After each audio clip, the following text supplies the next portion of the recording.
À Landa, comme dans toute la France, ils sont de plus en plus nombreux à tenter l'aventure. Thomas, commercial de 40 ans, rêve d'en finir avec ses factures d'électricité. On va compter le nombre de cartons. Il a décidé de produire sa propre énergie grâce à des panneaux solaires. Ah, c'est un kit d'autoconsommation. L'autoconsommation, cela signifie que Thomas va consommer lui-même l'électricité qu'il produit. Les panneaux vont lui permettre de transformer sa maison Donc il y a 6 panneaux. en une centrale solaire et autosuffisante. Objectif, déjà dans un premier temps de réduire considérablement les factures. Et ensuite, au fur et à mesure, si je peux rajouter par la suite des panneaux, être autonome. Prix du kit, 4 058 €. 4 000 € de moins que s'il avait fait appel à un installateur. Le tableau pré-câblé. T'as vu la visserie? Pour faire des économies, il a décidé d'installer ses panneaux lui-même, aidé de son oncle Pascal. Déjà, il ne faut pas beaucoup d'outils, c'est déjà un bon signe. Cela n'a l'air de rien, mais l'autoconsommation, c'est la nouvelle révolution de l'énergie solaire. Car depuis plus de 15 ans, tous les Français revendaient leur production photovoltaïque à EDF. Pourquoi cela a-t-il changé? Faut-il encore investir dans des panneaux solaires? À Saint-Pierre-de-Mons, près de Bordeaux, cette maison ressemble à toutes les autres. Mais vue du ciel, son toit couvert de panneaux solaires rapporte gros à ses occupants depuis 7 ans. Allez, vas-y, fais-moi des frappes un peu là. 20 mètres carrés de cellules photovoltaïques que Jérôme, mécanicien, a fait installer comme 350 000 Français. Je suis quasiment en plein sud. Donc c'est ce qui a fait aussi... toutes les conditions étaient réunies à l'époque pour faire le photovoltaïque. Je pense que c'était écologique, mais c'était très très rentable à l'époque. C'était une affaire en or. Ces panneaux transforment les rayons du soleil en espèces sonnantes et trébuchantes pour Jérôme. On a la production des panneaux qui passent dans les câbles gris et bleus. Et ensuite, ça traverse l'onduleur qui va convertir le courant continu en alternatif pour le renvoyer dans le réseau ERDF. L'électricité produite, Jérôme ne l'utilise pas du tout pour sa consommation personnelle. Comme tous les Français qui se sont lancés ces dernières années, il la revend à EDF. C'est plus intéressant pour lui. Là aujourd'hui, 9, je vais faire dans les 13 kilos, je vais avoir gagné dans les 8 €. Il y a des jours, quand je fais 20 kilos, je gagne 12 €. Et ça marche le samedi et le dimanche aussi. Quand le soleil se lève le matin, je souris. Voilà. Je dis tiens, je vais gagner de l'argent sans rien faire. Dans les années 2000, les pouvoirs publics veulent développer les énergies renouvelables. Grâce à une forte déduction fiscale, l'investissement initial reste accessible pour Jérôme. 8 000 €, installation comprise. Et l'État pousse alors EDF à racheter l'électricité produite au prix fort. Vous recevez ça la première année. Vous voyez, là, j'avais gagné 2046 € sous forme de chèque à détacher. Donc celui-là, il est collector. À 60 centimes le kilowattheure, le contrat signé avec EDF est alors très avantageux et valable pendant 20 ans. Pour lui, jusqu'en 2031. En gagnant un peu plus de 2 000 € par an, à partir du début de la 5e année, j'étais dans le positif. Voilà. Donc on peut dire qu'il me reste 15 années à gagner 2 000 €, soit un peu plus de 30 000 € net. 30 000 € de revenus nets d'impôts. La ruée vers l'or solaire fait tourner la tête de nombreux Français qui deviennent la cible des escrocs. L'arnaque aux panneaux photovoltaïques est le nouveau sport national. Des affaires éclatent aux 4 coins du pays. Pour près de 5 000 familles, l'investissement tourne au cauchemar. Dans les Pays de la Loire, près de Nantes, c'est le cas d'Aurélia, aide-soignante. Sur son toit, 24 panneaux solaires qui sont en train de la ruiner. J'ai qu'une envie, c'est de ne plus les voir en fait. Je veux retrouver ma toiture normale. Et voilà. Je ne veux plus en entendre parler. Tout commence il y a 5 ans, lorsqu'un commercial s'invite chez elle et son mari. Selon ces simulations, l'investissement initial sera amorti au bout de 9 ans grâce à la revente d'électricité à EDF. Et ensuite, le couple gagnera 1 600 € par an, un peu comme Jérôme. La promesse est alléchante et le vendeur très insistant. J'avais mes 2 enfants, dont ma fille qui était en bas âge. On n'en pouvait plus, il est venu, il devait être 20 h. Donc voilà, donc c'était honnêtement... voilà. Donc vous signez. On signe. Problème, les panneaux sont chers. 22 000 € pour 20 mètres carrés, payés entièrement à crédit. Lorsque le couple reçoit son premier chèque d'EDF, c'est la douche froide. Seulement 718 € au lieu des 1 600 € promis par le commercial. Chaque mois, ils doivent verser bien plus que prévu pour rembourser l'emprunt. On comprend sérieusement que là, on s'est fait escroquer et que maintenant, c'est trop tard. Là, on tombe de très très haut. Mais l'histoire ne s'arrête pas là. 3 ans plus tard, un autre commercial frappe à leur porte, visiblement au courant de leur déboire. Il propose de poser 12 nouveaux panneaux, censés être plus performants pour rééquilibrer les finances du couple. Ces techniques de vente sont redoutables. Je lui demande, laissez-moi quelques jours pour réfléchir. Et là, il me dit, non, vous savez, on a plein de clients, il y a plein de personnes qui veulent, qui se sont fait avoir comme vous. C'est une chance pour vous. C'est soit maintenant ou soit rien. Elle signe à nouveau pour 21 000 €, encore à crédit. Mais ses espoirs s'envolent rapidement. La deuxième série de panneaux ne produit pas plus que la première. Résultat, le couple va devoir débourser 300 € par mois durant les 14 prochaines années. Bien loin des promesses du commercial. Le justifier auprès de nos proches, c'est pas simple non plus parce qu'on nous dit pourquoi vous avez signé? Ouais, mais on sait pas pourquoi. Je sais pas comment cet homme-là fait pour se regarder dans un miroir. Donc, il fait vraiment un sale métier. Sur Internet, nous avons retrouvé l'entreprise qui affiche un confortable chiffre d'affaires de 2,3 millions d'euros. Impossible de joindre le siège social en banlieue parisienne. Nous nous y rendons pour rencontrer son dirigeant.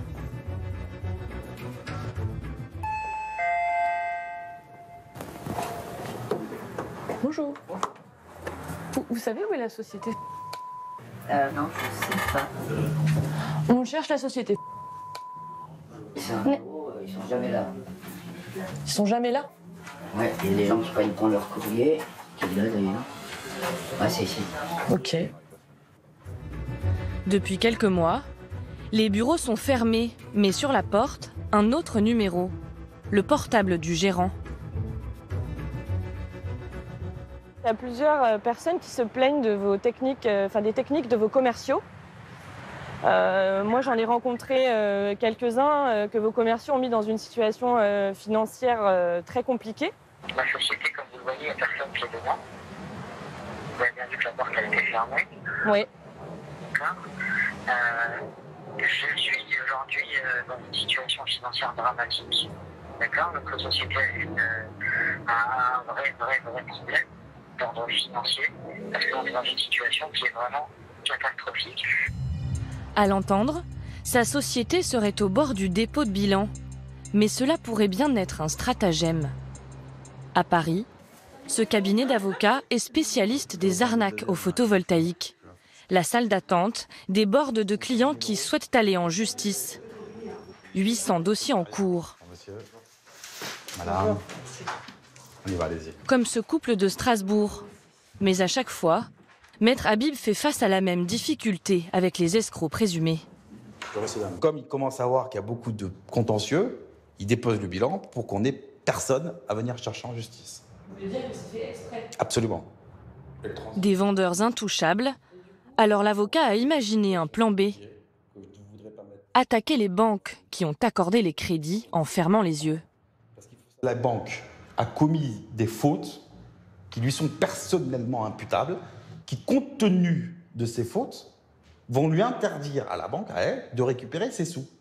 D'abord, elle va être interdite de récupérer ses sous, mais en plus, elle devra en rembourser La faute de la banque, c'est selon lui d'accepter de financer des contrats de vente truffés d'erreurs.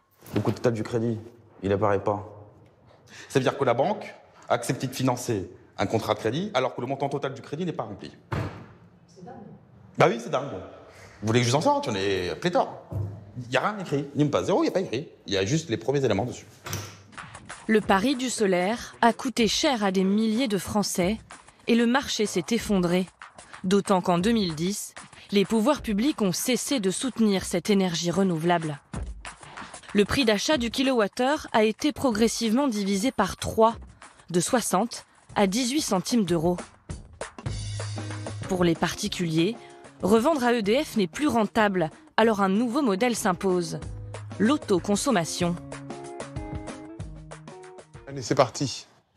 Comme chez Thomas, le commercial. Avec son oncle, il est maintenant en pleine installation sur ce toit orienté sud.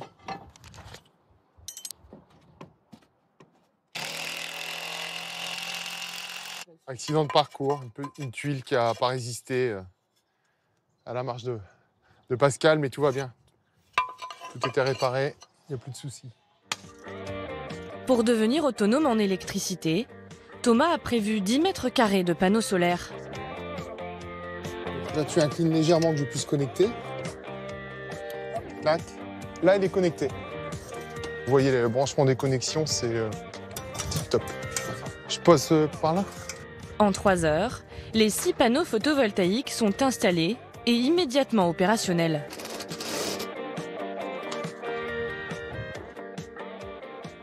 Ça clignote vert. C'est fait. Une petite centrale électrique sur laquelle il ne reste plus qu'à brancher sa maison. On va positionner le coffret. C'est le grand moment. Avec la prise, je vais injecter le courant sur le réseau. Donc là, ça y est, ouais, on voit, c'est parti. Là, on a 300 watts, donc il y a un panneau qui donne à fond. Ouais, je suis content. Hein. Ouais. À partir de maintenant, Thomas va consommer directement l'électricité qu'il produit. Il espère faire plus de 1 000 € d'économie chaque année. Je vais pouvoir alimenter la piscine, tout. Tout va être alimenté en fait en temps réel et ça va être produit par l'énergie solaire. Donc aussi, c'est la petite fibre écolo. Mais pour Thomas, il y a quand même un problème. La nuit, un panneau solaire ne produit rien. Impossible donc de se passer totalement d'EDF. Pour devenir autonome, il faut stocker son électricité. Un rêve désormais à portée de main.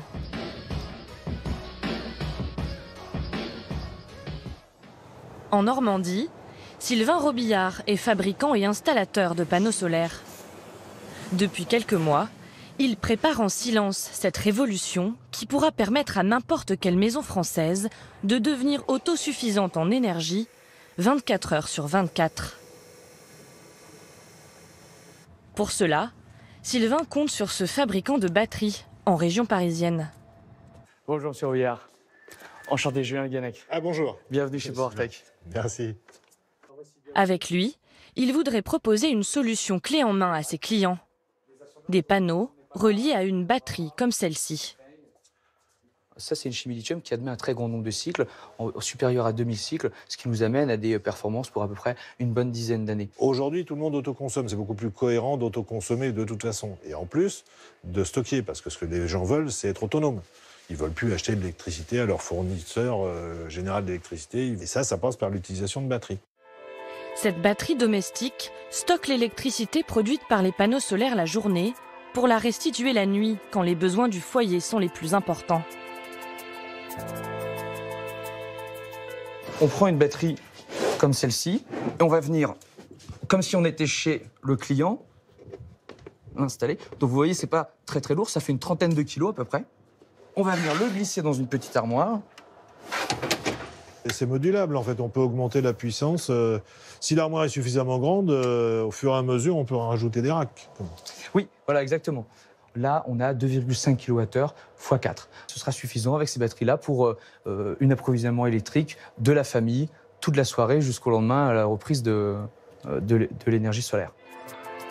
Mais alors ce système de batterie permet-il vraiment de se passer de son fournisseur d'électricité et de ne plus avoir à payer de facture?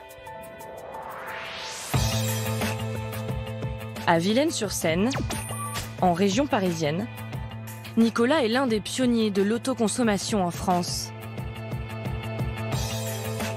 Le rêve de cet ingénieur informatique, une maison 100% autonome grâce à l'énergie solaire. Il y a une chaîne de 5 panneaux ici et une deuxième chaîne un petit peu plus au sud, un petit peu plus à l'ombre, de 7 panneaux. 12 panneaux solaires sur son toit. Et dans sa maison, il s'est aménagé un local technique bourré d'électronique, dont voici la pièce maîtresse qui lui permet de stocker l'électricité produite. Ici, il y a les batteries, composées de 2 modules. Il y a 5 kWh, on les a achetés, installation comprise, un peu plus de 5 000 €. En tout, 15 000 € d'investissement avec les panneaux solaires. Nicolas n'est pas encore totalement autonome, mais a déjà considérablement réduit ses factures d'électricité. Maintenant, comme le soleil est fantastique, on est en plein été, les journées durent très longtemps, les capteurs photovoltaïques produisent énormément. Notre consommation quotidienne est aux alentours de moins d'1 € par jour. Soit une facture de seulement 30 € par mois. Pour devenir totalement autonome, il lui faudra plus de batteries et surtout une surface plus importante de panneaux solaires. Ce rêve, un Américain compte le vendre bientôt à la terre entière. Après les voitures électriques, Elon Musk, patron de Tesla, a révélé il y a moins d'1 an son nouveau projet révolutionnaire. 4 à 5 millions de toits sont construits chaque année aux États-Unis. Et à chaque fois que quelqu'un change son toit ou en construit un, il serait possible de transformer sa maison en une maison solaire. Son idée, cette batterie domestique puissante, alimentée par un toit entièrement solaire, intégré à la maison dès sa construction. Fini les panneaux inesthétiques, ce sont désormais les tuiles qui produisent suffisamment d'énergie pour les besoins d'une famille de 4 personnes toute l'année. Chaque maison devient sa propre centrale électrique. Adieu les factures. C'est là que nous allons. Et j'espère que vous êtes d'accord, c'est le futur que nous voulons. L'autonomie totale, c'est le nouveau champ de bataille de l'industrie photovoltaïque. Chaque printemps, tous les géants du secteur se retrouvent au salon Intersolar, à Munich, en Allemagne. Arrivés tout droit de Californie, Tesla, bien sûr, mais aussi les puissantes entreprises chinoises, qui essaient toutes de s'imposer sur ce marché de l'autoconsommation. Face à elle, une PME française espère se faire une place au soleil grâce aux tuiles qu'elle commercialisera dans quelques semaines dans toute l'Europe. Est-ce que ça résiste à la grêle? Avec le double vitrage, pas de problème. Alain Straboni espère damer le pion à ses prestigieux concurrents. Tesla est présente sur ce salon, mais il ne présente pas la tuile solaire. Pourquoi? Parce que son projet est certainement pas encore développé. Vous avez un coup d'avance? On a un coup d'avance, je pense. Sa tuile solaire est bien là cette année. Il la dévoile avec son associé belge. Vas-y, le mets là-dessus. Je le mets là. Hein. Prix de vente, 300 € le mètre carré. Mais l'idée est de faire des économies en remplaçant les tuiles traditionnelles par des panneaux solaires. La majorité du toit, surtout du toit exposé au sud, va être couvert de modules comme ça. Donc c'est vraiment des tuiles. On fait un double jeu. On va couvrir la toiture, on va faire l'étanchéité de la toiture. Et en supplément, on aura aussi, avec l'élément photovoltaïque, la production d'électricité. Intégrée, invisible, la tuile solaire a un autre avantage. Elle peut couvrir beaucoup plus de surface que des panneaux ordinaires. Par exemple, ici, c'est pas facile de poser des panneaux standards. Ici dessus, c'est pas possible non plus de le faire. Nous autres, avec les tuiles solaires, on arrive quand même. Le français est aujourd'hui à la pointe de l'innovation mondiale. Il faut couvrir les toits du Portugal avec ça, c'est beau. Pas sûr pourtant qu'ils résistent à la puissance de feu des géants américains et chinois quand leurs tuiles solaires sortiront sur le marché. Selon plusieurs études, le photovoltaïque pourrait couvrir un tiers des besoins en énergie de la planète d'ici 2050.